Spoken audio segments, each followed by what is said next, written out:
Good morning, y'all.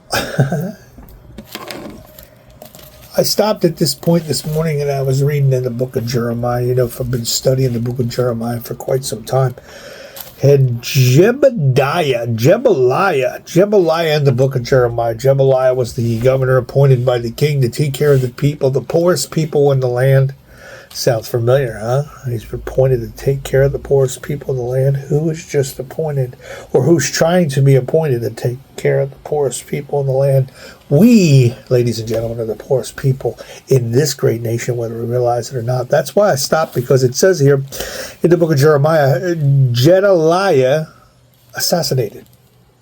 And isn't it appropriate that we're talking about that, with what happened yesterday and what happened in Butler, Pennsylvania, and what happened before that, how determined they are to stop the man who we are trying to appoint to take care of the poor people in the land. You see where I'm going with this? I guess the thing I'm going to try to point out is not so much that fact, but that's the reason why I stopped here. Is and you know, this whole story, which is a really cool story. It's exciting. First of all, I would love to see the prophet Jeremiah in a movie. If there's anyone out there who can make that happen, please let it happen. Because this guy Jeremiah, talk about a man of faith. Talk about a man who was used by God. Talk about a man who was severely punished for his faith. Talk a man who was imprisoned multiple times. He was tortured multiple times. He was beaten multiple times.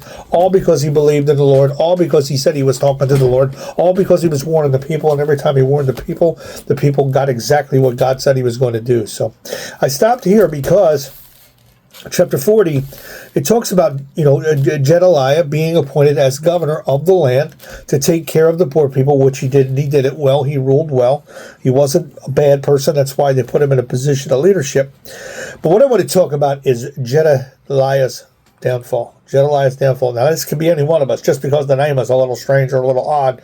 I mean, it could be Bill, it could be Bob, it could be Rich, it could be Steve. You know, it doesn't. Don't get stuck on Gedaliah.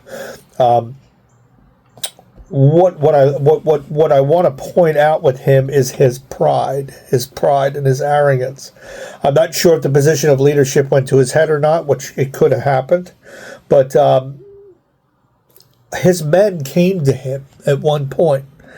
Johanan, son of Korah, and all of the army officers still in the open country came to Gedaliah at Mizpah and said to him, "Don't you know that Baalis, king of the Amorites, has sent Ishmael, son of Neahiah, to take your life?" So I don't know what this beef was about. There was a beef here. It doesn't really break it down in the book, but there's a beef. There's a beef between this king and him, and it might be over the people. It might be over the poor people. You know, you could look at it like that. In our sense, in our situation, in our life situation, the rich people want everything.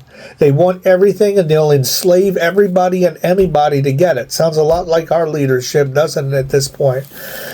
And here comes this man who's governing the poor people, and he's doing it very well. And this king comes along and says, "You know what? I'm going to go take this guy out." Not sure exactly why, but I mean, that's my assumption that he did it because he was taking care of the poor people.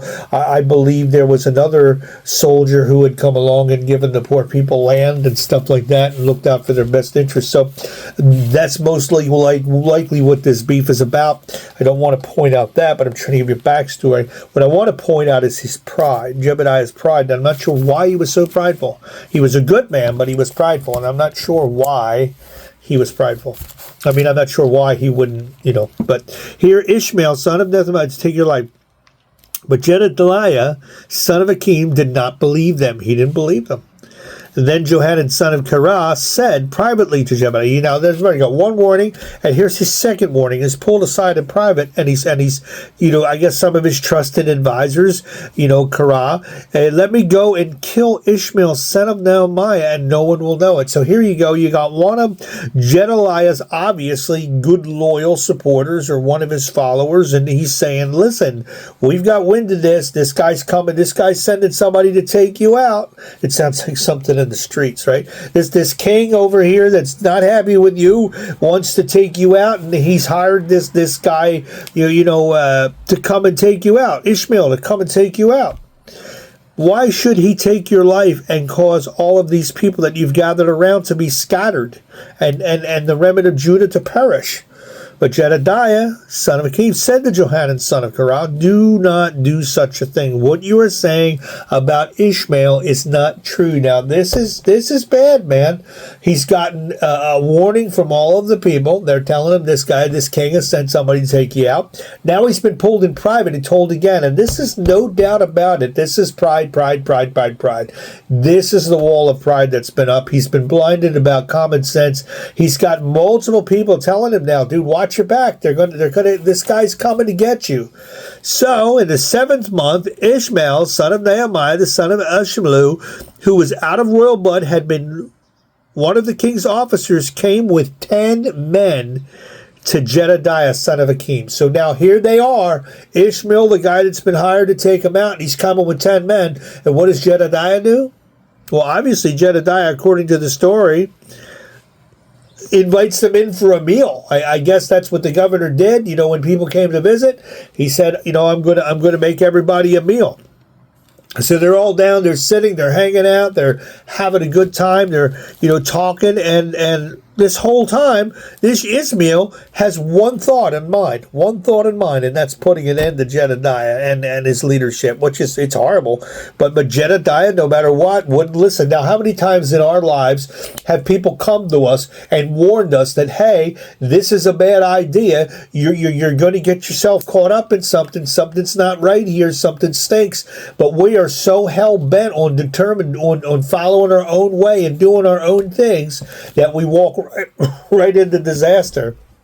It's amazing to me that not just that, Jedediah obviously was a man of God, and he was being warned, he was being told. God was trying to protect him. Here we go with that divine protection. Here we go with God sees the future. God sees that Jedediah is doing a good job. He's honoring his people, and he sees that this man is coming. This man full of hate in his heart is coming to kill him, to take him out of the picture, so that this evil man that wants to take him out will take out all of his people. And God is warning them and warning them and warning. How many times in your life have God put up the red lights and the stop signs and you've blown right through them? I'm guilty of it. I do it to myself all the time.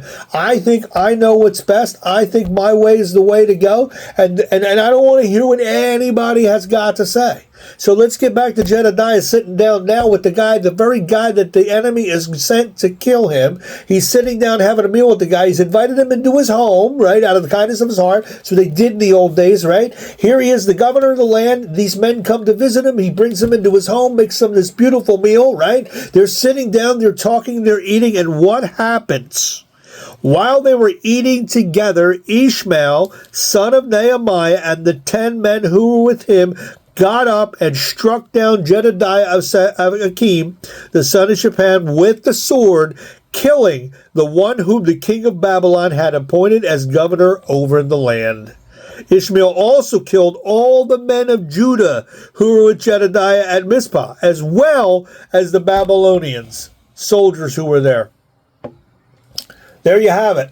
1,000,001 warnings, and not only Jedediah's pride get him killed, but he got everybody in the town killed. I mean, these guys went on a bloodbath rampage. Later on in Jeremiah, they catch up with him. Of course, he gets punished for his crimes, because that's what they are. They're crimes, they're murder, they're assassination of the governor, the leader of the land. It's all about greed. It's all about corruption. Man, I would love to see the book of Jeremiah in a movie. If anybody out there can do it, man, I would love Mel Gibson to pick this up, because Jeremiah is a really interesting character. But back to Jedediah. Jedediah was warned by the king's people. He was warned by everybody around him. He was even pulled in private and warned, yet he wouldn't listen. And I'm sure, without a doubt, God was tugging on his heart. God was putting up the warning sign. See, God is not going to come down like he did to Moses in a burning bush and speak to you with an audible voice. He's not going to do that. He's going to use his people. He's going to use places. He's going to use things to send you messages to let you know, hey,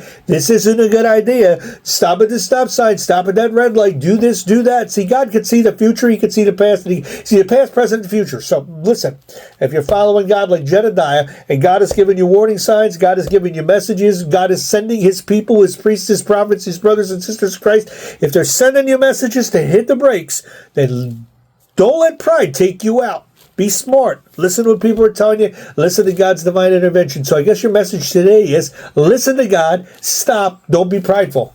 haven't occurred. But have a great day. God bless.